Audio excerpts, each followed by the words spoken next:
Is this thing on? Hello? Hey, it's been a while. It has been a while, but as the seasons start to change, it is definitely getting colder out there. Chill in the air. Time to fire up the hot stove. Yep, we're doing it again. And yes, Curtis Rogers with us today and going forward, whether he likes it or not, because I'm not doing this by myself. I do not like talking to four walls. Yeah, you just kind of go and you hope that somebody hits stop on the recording, right? And most of the time that happens, but sometimes it just keeps on going.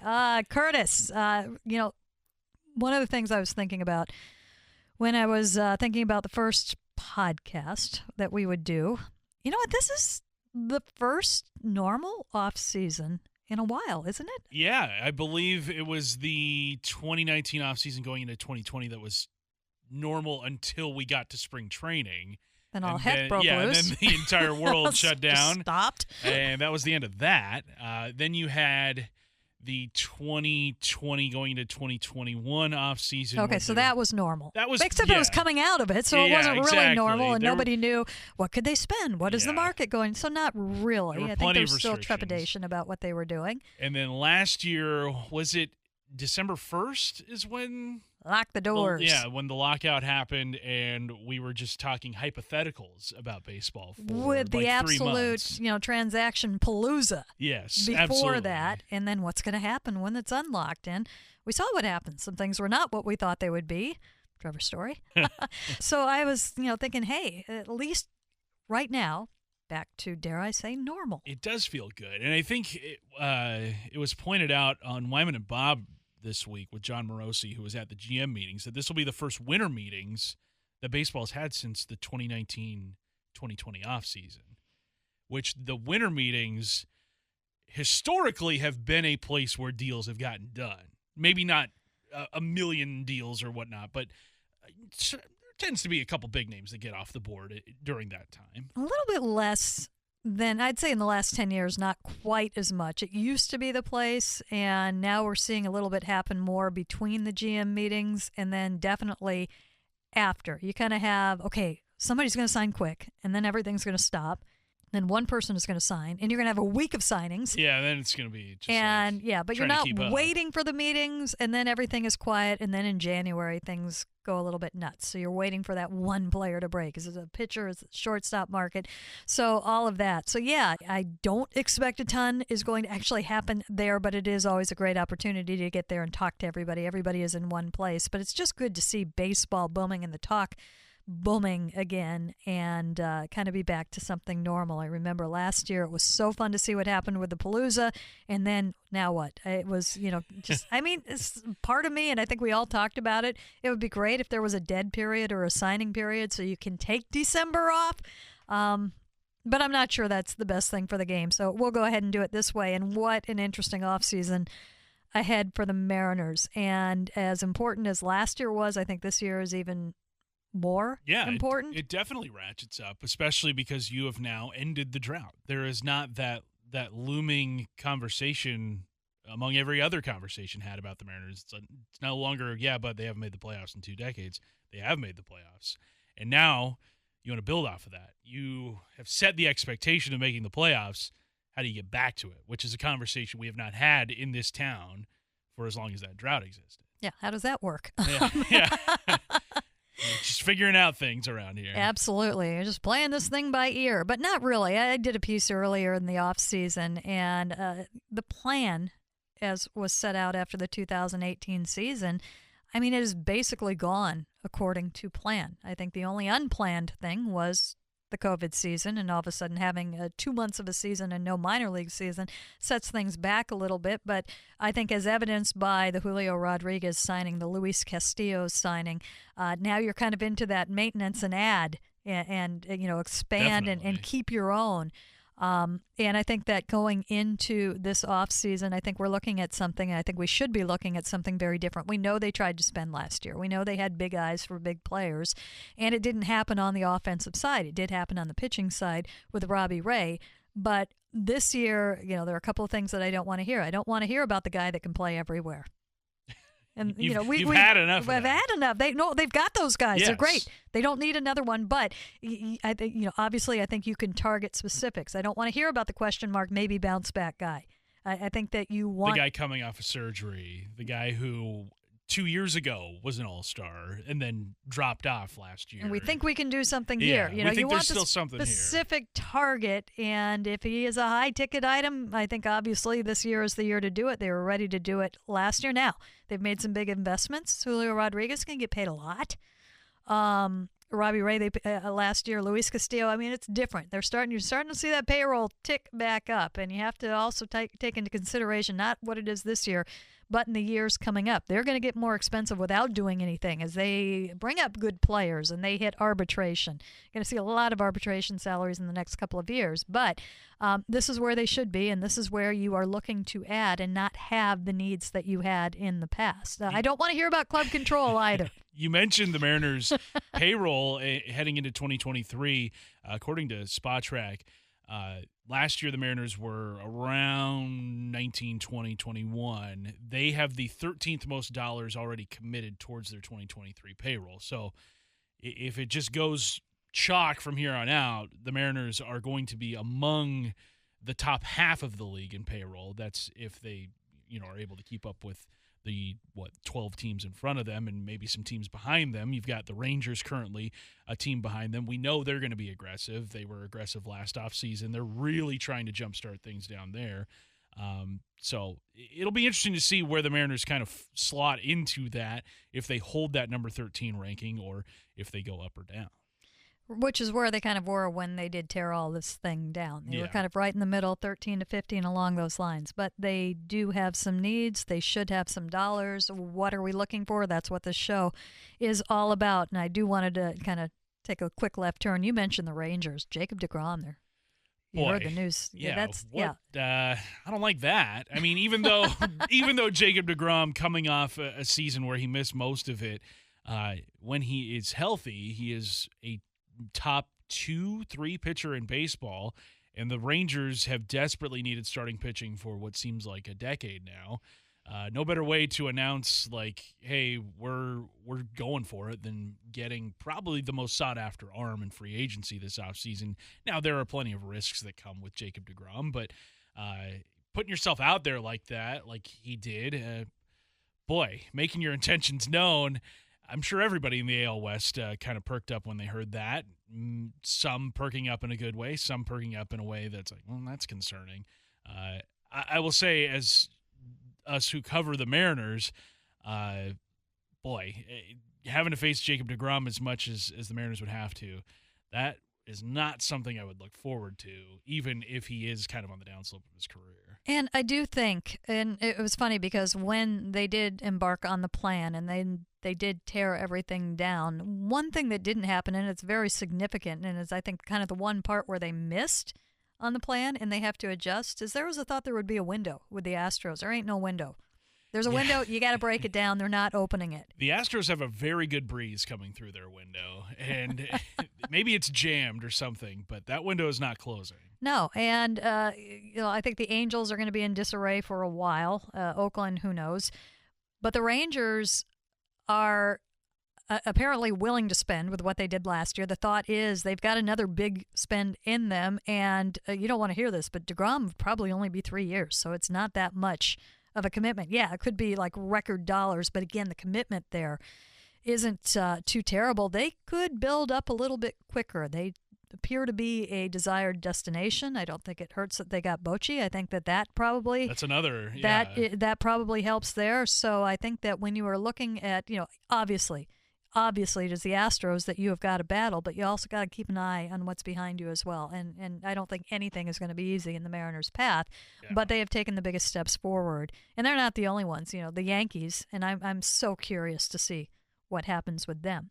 And they came out in their postseason press conference and, what do we have to do to beat the Astros? They seem to be a little bit further off, but what we haven't seen from them in recent years is their crazy spending. They have not gone absolutely berserk. They could go berserk this year, and that could impact, what is out there. So, for the Mariners, very interesting to hear. And Jerry Dipoto, if you haven't learned by now, he's very upfront in what he wants to do. Doesn't mean it's going to happen.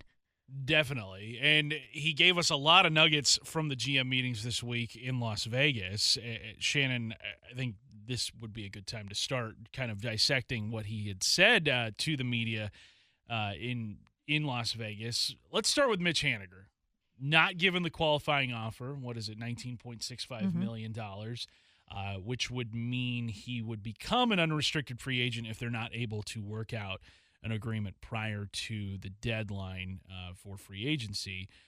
Shannon, what does this mean? Because everybody hears Mitch Haniger and you associate him as one of the leaders of the Mariners, and it's hard to envision him wearing any other uniform. And people kind of read, the Mariners didn't extend him a qualifying offer. That means they don't want him. That's not necessarily the case. No, I think what that means is they didn't want him at $19.6 million, and it's that easy. And I think that Mitch Haniger has a lot of value as a player. I think he has very appreciated value as to what he is behind the scenes in the example. Let's not forget that he was the example when they tore this down. They kept him because they wanted him to be the example. They could have gotten a ton for Mitch Haniger. And he was one of the remaining faces up on the side of T-Mobile Park that you could identify when all of this happened. But to me, the fact that I'm not surprised that they don't give him the qualifying offer, because that's over double what he earned last year. I think there are encouraging signs in that I do believe that Mitch really does value what is here, and he loves that clubhouse, and I think there is a good part of him that does definitely want to come back. I think there is a good part of the Mariners that want to bring Mitch Haniger back, but the fact that it didn't get done beforehand, that it wouldn't have been out of the ordinary to hear in the last week when you have that 5 days that you can exclusively negotiate. We've seen some other teams, you see something come up, that nothing got done, and the Mariners' messaging has been, and when I say the Mariners, Justin Hollander, Jerry Dipoto, he's a free agent. Of course he wants to go out there. He's earned that right to go out there and see what the market is. I think, I don't know for a fact, but I think if they had put a good deal in front of him, and I don't know what a good deal is, maybe he would have signed that. It to me seems that, yes, they would like him back, but they're only going to go so far for it. Yeah, more so on their terms than on his. And, I mean, look, Mitch has earned free agency. Like, that is something that very few guys in baseball get the chance to experience, get the chance to go through. And he is a guy that deserves that payday, or deserves a much bigger payday than what he's been getting during his Major League Baseball career. And, like, he's put in the work, he's put in the time to be able to have this opportunity. I mean, that's something that a lot of guys would love to be able to do. But you look at now with Mitch Haniger's status with the Mariners obviously up in the air, with him potentially hitting unrestricted free agency here within the next couple of days. What does that do for their outfield situation? Because Julio, Silver Slugger Award winner, announced that today. He's your only sure thing right now in the outfield. Right. And to recap, you do have Jared Kelenic. You do. You have Jesse Winker. You do have Taylor Trammell. You've got those guys. Obviously, you can field an outfield. You've got Sam Haggerty and Dylan Moore, who I think they are listing both as outfilders now. Interesting. It's happened. They're no longer infielders in the outfield. They are outfielders. But obviously, they have talked about one, if not two, and they have talked about wanting to have a rotation of four, not a fourth outfielder, but four outfield. And we've seen them do this. They rotate players through the DH spot. So I think that. I think that the Haniger question, I think that there is a picture that you can see if they have Haniger, and another if they don't. If they don't have Haniger, I think you're looking at two for the outfield. What route would they take? Because the big prize of this offseason in free agency is Aaron Judge, but I don't think there's anybody right now that's like, oh, yeah, the Mariners are in on this guy. I don't see that ever happening. But are there guys either via trade or via free agency, maybe on a second or third tier, that would fit what the Mariners are looking for? Well, you're hearing Brandon Nimmo right now, who is the number 2 from the Mets. From the Mets, if you look at most of the rankings of the outfielders, and that seems like that could make a lot of sense. I think that you have to look at, and it can't just be the outfielders, but I think you also have to look at what you are looking for in the middle of the infield. And yes, they have put out a heavy preference to keep J.P. Crawford at shortstop, and that will be the situation until he is not. And that is the safest thing to say. So we heard Dipoto talk about JP and doubling down on JP at shortstop. I mean, what would that mean? Because, look, there are, again, a great crop of free agent shortstops available. Last year, Marcus Semien was somebody that the Mariners had interest in. There was varying levels of interest in Trevor Story, and I think a lot of fans wanted to see them make a move in that regard. Didn't come to fruition, but yeah, doubling down on JP at shortstop again, but also not fully closing the door on adding at that spot. Right, and I don't think they are at all. I think that the door has been left open just a squeak, and I think it's a situation where they get into a situation where they are able to get one of the premier shortstops out there. It might be a call to JP, hey, what do you think about this? And JP saying, well, yeah, I'm not going to say no to not go get this guy. And if this is what we have to do, this is what we have to do. But why do you approach him with that before? If it's probably, if the odds are, and these are cruel odds right now, but if you look at the names that are out there and where they could go, and look at what happened last year where you were definitely willing to go out there and spend the money. They weren't in on every big name last year. I know a lot of people wanted to think, oh, they like this person. Or no, it was a little bit more focused than that. Trevor Story clearly did not want to come to Seattle. I think that changed a little bit after the lockout. I think he might have been on board a little bit more, but that's out of your control at that point. Also out of their control last year, Marcus Semien. They weren't really given the opportunity to talk to him. Yeah, his agent kind of shut that down. Yeah, it's Scott Boras had a plan. Yeah. And, along those lines, those things happen, and there's no guarantee that you're going to be able to get it. So why make that ask until you have to? I think it is as simple as that. And what's really interesting, and again, this goes back to left field, you have to, I think offensively, you're looking for the premier offensive players, right? Doesn't really matter for sure if they play outfield, if they play middle infield. About the only thing that would be tough to take on right now would be a first baseman or a third baseman or a catcher if they were premier offensive players. Yeah, those spots seem pretty locked down. Pretty locked down, and you're not going to bring in just a DH. That is not a Jerry Dipoto Scott Service team. The DH is a player, they're a position that will be rotated through. So what are you looking for offensively right now? And I think a lot of Aaron Judge hits lots of home runs. He does do that. Home runs is not the issue with this Mariners team. This team hit many in the season's second half. They hit many throughout the season. Right. So you are looking, obviously, for a more contact type player, an on-base guy that can be on base for these guys that hit home runs and keep the line going. And I'm not talking about, some kind of, there are players that are more exciting than others that can do that. Are you looking for... And then you've got some flexibility in it. Obviously, you are looking for a premier offensive player that is somewhere in the lineup in the vicinity of Julio Rodriguez. Now, does that mean Julio continues to hit leadoff, or can you find a leadoff hitter that is going to be on base for Julio? And if your second player that you add is somebody that is going to lengthen that lineup a little bit. I mean, is Julio always going to lead off? No, you probably see him at 2. Eventually, you want him at 2, yeah. Right? So you could be looking for a 1. You could be looking for a 2. That's not necessarily your guy that's going to be hitting 30 home runs a year, and that's fine because you've got the guys that can do that. Defense can play into it, and something that Jerry Dipoto talked about at the end of the year press conference, and I kind of really? And I was kind of scratching my head, and I'm like, is this kind of, this sounds good? Is this something that's real that we are now hearing from other general managers? Is all of a sudden, second base is now a defensive position again. Interesting.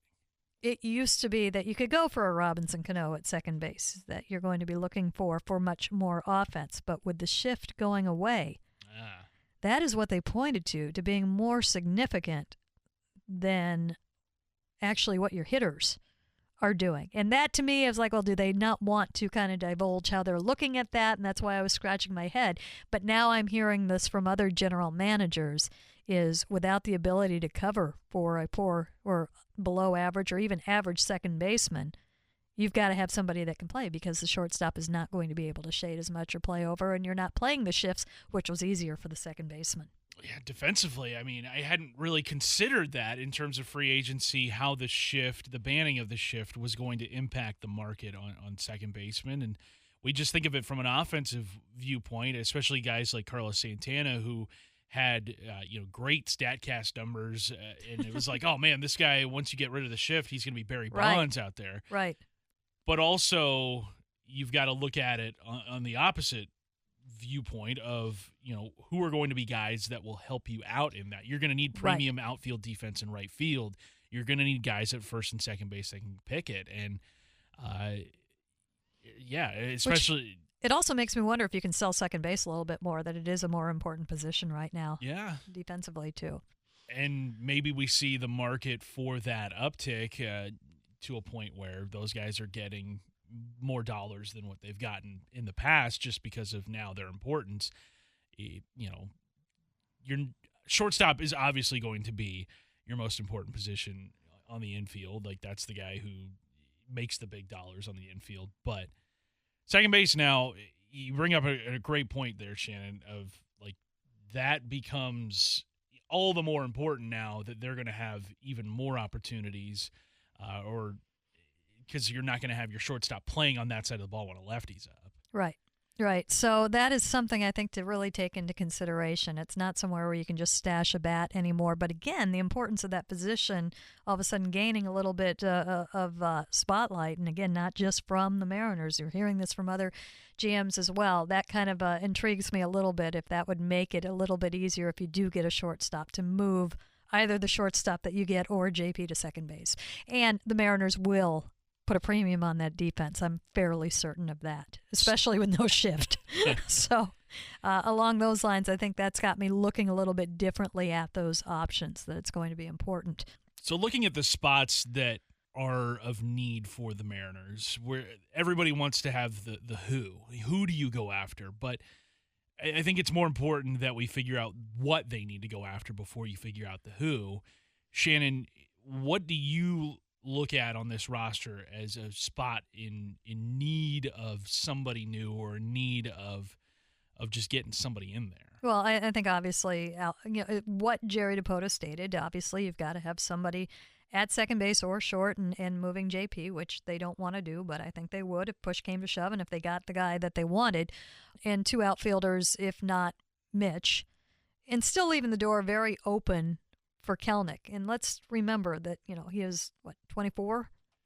He just turned 23, 23. I think. So, I'm not panicked that he's not there yet, especially considering that they lost a year with COVID. Well, and again, in September Kelenic showed up again. He kind of fizzled a little bit toward the end. Yeah. But, I'm still giving him room to figure it out. He is still very young and came to the organization not with a ton of experience. His high school baseball was not what most have, and he was still, so young at every level. It's, I'm not panicked about that. I think you allow room for him to grow. I'm not, I think that there's still something very much there, but you don't pencil him in right away. Although Jerry said it sounded like he was in that 4-player mix or close to that 4-player mix too, when he was on with Brock and Salk earlier this week. So, along those lines, I think those are the obvious. I think it's intriguing what's going on with the bullpen and with the pitching. We fully anticipate them trading one of Marco Gonzalez or Chris Flexen. Do they go further? If they're looking at Senga right now, are they looking at him as a starter? Or are they looking at him as a reliever? I tend to think possibly as a reliever. But, if you're able to bring him in, could you make another trade? Could you trade two? What are you going to get at that point? Not sure. And one thing that I would love to point out, for all the grousing that you hear about Marco Gonzalez on Twitter, he's giving you those 5-6 innings every fifth day, which is huge during the regular season. Yeah, he's definitely been in terms of just going deeper into games or going deep into games, we haven't really seen that drop off from Marco in years past or in the last couple of years. He's still hitting those same innings counts that he had over the last, really over his entire Mariners career. The strikeout numbers are down, obviously. The walks are up a little bit, but he is still giving you the kind of innings you want out of a number 4 or number 5 starter. Most 3 runs or less. Yeah. The vast majority, 3 runs or less. I believe he led the Mariners in quality starts last year. 30 starts. There's a lot of value to that. Yeah. So he does have value to the Mariners. He does have value to other teams, especially as a lefty, especially as a guy who is a veteran. So where is his value? Chris Flexen, another guy, $8 million is his contract this season. Another guy that can eat up innings because I believe, he led the Mariners in innings pitched in 2021 and led all of baseball in innings pitched in 2020, so there's value there as well for him. So if they can maybe use one of those guys to go out and get a bat or whoever, I think that's a route that is very possible for them to take. Yeah, but I'm not sure what the return is going to be on that. But the other intriguing thing, if they are looking at Senga, if they are looking at others, that would also free you up to trade a young starter. And at that point, are you going after a much bigger, younger, and I said I don't like club control, but we will throw out club control right here, type bat either at second base or the outfield. And Jerry has been upfront about, yes, trades will be a part of this. Yeah, and we saw them deal a young starter in Brandon Williamson last year in spring training, go out and get Suarez and Winker. They still have really good starting pitching in their minor leagues, Taylor Dollard, Emerson Hancock, to name a couple guys at the very top. They just protected Baroa, and that is a name that is gaining notice around baseball. He came out of nowhere. They got him, I believe, in the Donnie Walton trade with San Francisco last year, kind of as a throw-in, and then all of a sudden this guy was striking out everybody in the minor league level. I think he averaged something like 14 Ks per 9 innings as a starting pitcher last year, which is absurd. Mm-hmm. Command issue, but yes. I think he's got a 2-pitch mix, so obviously going to try to work on a third if he wants to become a starter at the major league level. But he's got those numbers that you look at, and they're very tantalizing. It's like, oh, man, what could this guy become? But looking at the pitching side of things, Shannon, again, what do they need? Because we saw in the postseason, your high leverage guys, Andres Munoz and Paul Sewald, they were used a ton. And I think in Sewald's case, there were times where maybe the moment was too big for him or whatnot, but it just felt like these guys that you were relying upon, all of a sudden it was like, this is not going well. You need someone you can pivot to in a moment of chaos like that. Right, and I mean that might be a better second half pickup, but we've talked about how fickle bullpens are, and this bullpen was not largely unchanged, but a good amount unchanged from the year before. So I do think that you do look at. I would feel better if we did see something new in the bullpen. Maybe not in the most impactful situation. Obviously, Munoz is still going to be, your big guy. Brash, you hope that you see him in the bullpen, although they're going to let him stretch out as a starter. Yeah, that was interesting, too. Which also could be interesting along the lines of, does that mean that they might be looking to package, one of the younger pitchers, if they might be willing to give up one of the names that we kind of gave up right there to get something bigger? I don't know that you could get a Brian Reynolds. That price tag has been so high. But he's not the only one out there. Along those lines, I'm wondering how open they are to that. Nobody is untradeable, but I'm wondering if that is part of the strategy and what they want to do. I do think that there does need to be some shoring up to the bullpen. And what you're talking about and what you saw, the questions that I had about that is the relievers, and we found out later that Munoz was dealing with something with his foot. The relievers in September, their whole worlds were turned upside down. Yeah. When the Mariners were losing, the leverage pitchers weren't pitching, and all of a sudden, there were parts of me that they're tired from what they did earlier in the season, and other parts of me were that they are so out of routine right now because they were used differently through that stretch. And I kind of wonder how much that had impact on what we saw at the end. I don't know that anybody has been figured out. I know that some of the numbers were a little bit kind of confounding at the beginning of the season, particularly with Munoz and Sewald, and they kind of evened out and made more sense towards the end. But again, bullpens are fickle. I would feel better if they had an ace up their sleeve, a bullpen ace type, not your number 1-2 leverage guy, but I would not be surprised to see them bring in somebody along those lines. And we've already seen some moves made with the 40-man. A little bit of a surprise, but Casey Sadler. He was granted free agency, and then they brought in a couple. Austin McGee, which I've never heard of him before that move was made. Apparently, he had made a major league debut of some kind in the 2022 season, but you can leave no stone unturned here if you're the Mariners, especially like we talked about, Shannon.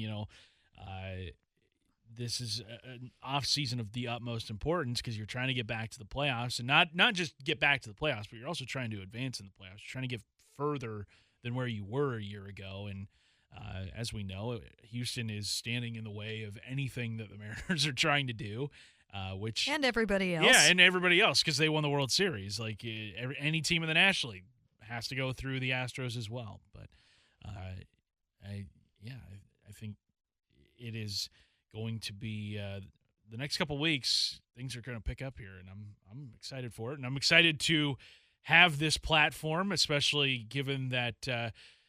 We don't have any Mariners pre- and post-game shows to do this on. Shannon. Wasn't this one? This wasn't the post-game show? This is the post-game of the postseason of all that. So. Yeah. No, we'll get into everything. But I think just looking at where they are right now, I think their needs are very well defined.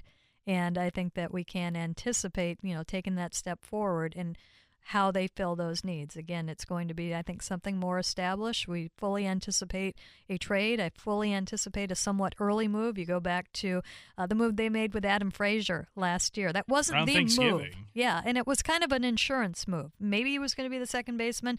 Maybe they were going to get somebody else, and they were going to use his versatility. That kind of thing, I could see that kind of strike relatively early as well. And I don't think that they're going to hold out forever for some of the bigger names. I think that they are more comfortable moving. I think they know when to move on, and I do think that we saw that with the shortstop group that we saw last year and how they pivoted actually pretty quickly after the shutdown. So it's very early right now, but I would not be surprised if we saw something in the before the winter meetings. Well, whenever it happens, I'm ready for it. Like, let's get going. Let's make moves now. Now. Curtis is putting it on the calendar.